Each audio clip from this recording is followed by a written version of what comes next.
반갑습니다. 7일 목요일 새벽을 하나님께 올려드립니다. 신실하게 진실하게 함께 찬양 부르십니다.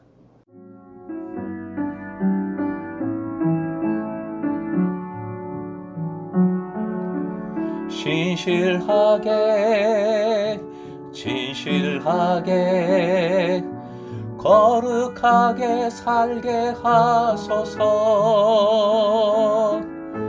신실하게 진실하게 거룩하게 살게 하소서.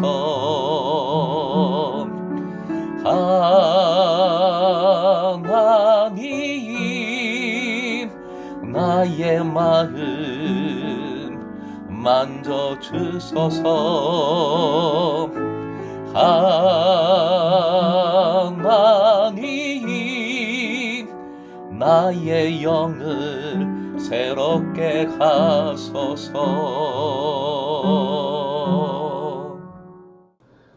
오늘 말씀은 창세기 34장 13절부터 17절까지의 말씀입니다. 야곱의 아들들이 세겜과 그의 아버지 하몰에게 속여 대답하였으니 이는 세겜이 그 누이 디나를 더럽혔음이라. 야곱의 아들들이 그들에게 말하되 우리는 그리하지 못하겠노라. 할례받지 아니한 사람에게 우리 누이를 줄 수 없노니 이는 우리의 수치가 됨이니라. 그런즉 이같이 하면 너희에게 허락하리라. 만일 너희 중 남자가 다 할례를 받고 우리같이 되면 우리 딸을 너희에게 주며 너희 딸을 우리가 데려오며 너희와 함께 거주하여 한 민족이 되려니와 너희가 만일 우리 말을 듣지 아니하고 할례를 받지 아니하면 우리는 곧 우리 딸을 데리고 가리라. 오늘의 기도 제목, 문제의 해결보다 관계를 붙들 때 문제를 이기게 하소서. 문제의 해결보다 관계를 붙들 때 문제를 이기게 하소서.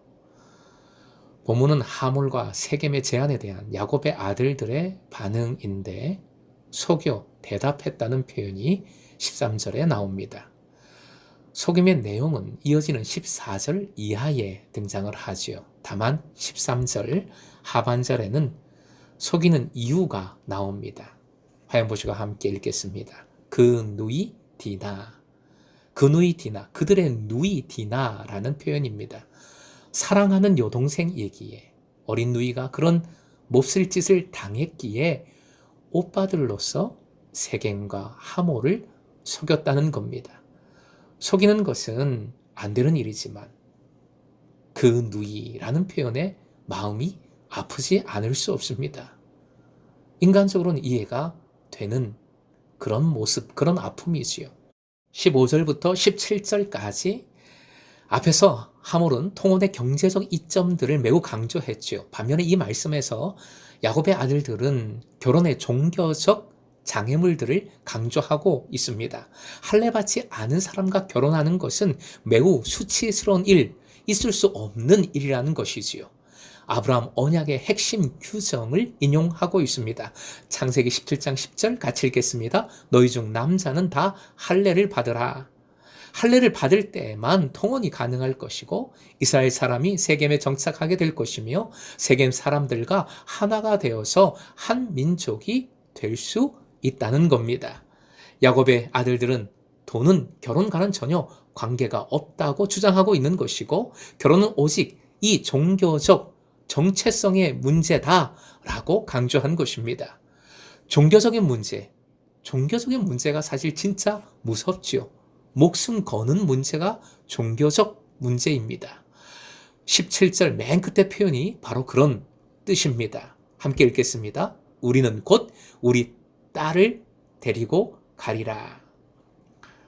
디나는 지금 하몰 세겜의 집에 있지요. 이 말은 야곱의 아들들이 디나를 강제적으로 빼앗아 오겠다는 것을 시사합니다.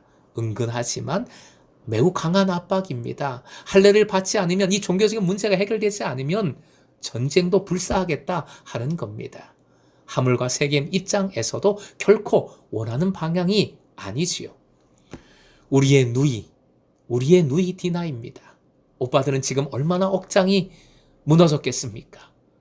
돈으로 문제를 해결하려는 함오를 당장이라도 어떻게 해버리고 싶은 심정이었을 겁니다.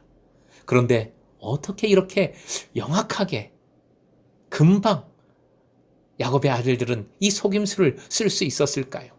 종교적인 문제로 결혼을 적금하고 결혼도 시키고 한민족이 되고 싶다면 할례를 받아야만 한다고 말하고 있습니다. 다 맞는 말이지만 종교적인 의미의 할례가 아니지요. 피해 복수를 위한 할례입니다. 자신들의 분노 해결을 위한 할례입니다. 어떻게 하면 이 어려운 문제, 분노할 수밖에 없는 이 슬픈 문제를 해결할 수 있을까요? 화형 보시고 함께 읽겠습니다. 참된 문제의 해결은 관계의 회복이다. 첫째, 하나님과의 관계에서 문제를 바라보십시오. 가장 중요한 것은 이런 문제와 고통, 분노 중에서 하나님을 등지면 안 됩니다. 하나님께서 이 상황에서도, 이 고통의 상황에서도 함께하고 계심을, 역사하고 계심을 믿어야 합니다. 그리고 하나님께서는 무엇을 원하시는가? 하나님이시라면 어떻게 하시겠는가? 계속 상고하고 숙고해야 합니다. 여러분과 저는 이런 상황에서 우리에게 주신 하나님의 뜻, 바로 성경 말씀을 붙들어야 하는 겁니다. 둘째, 디나와의 관계를 통해서 문제를 바라봐야 합니다. 정말 문제를 해결하려고 했다면 먼저 디나를 찾아야지요. 디나를 만나야지요. 디나가 그들의 누이, 사랑하는 누이라서 하물과 세겜에게 복수하는 것이 문제 해결이 아닙니다. 먼저 디나를 만나고 디나를 위로하고 그녀의 말을 듣고 그녀의 마음을 알아줘야죠. 디나의 뜻은 어떤지 먼저 알아봐야지요. 사랑하는 금성의 제자 여러분, 문제에 매몰되지 마십시오. 문제를 내 힘으로 내 방법으로 해결하려 하지 마십시오. 먼저 관계를 붙들어야 합니다. 문제를 향하여 여러분의 칼을 먼저 뽑지 마십시오. 칼이 아무리 날카로워도 결코 우리에게 평안을, 승리를 주지 못합니다. 잡히시던 밤에 베드로의 칼을 거두게 하신 예수님을 바라보십시오. 오직 주님 안에서 주님의 뜻, 주님의 방법을 붙드십시오. 그리고 계속 강조하지만 존재를 붙들어야 하겠습니다. 영혼, 사람을 붙드십시오. 하나님과의 관계로부터 존재로서의 관계를 통해 어려운 문제도 극복해 나가고자 할 때 피할 길도 허락해 주시고 이길 수 있는 힘과 지혜도 주시고 무엇보다 주님과 함께함에 기쁨으로 어려움을 이기게 해 주시는 은혜를 풍성히 허락해 주시기를 주님의 이름으로 축원드립니다.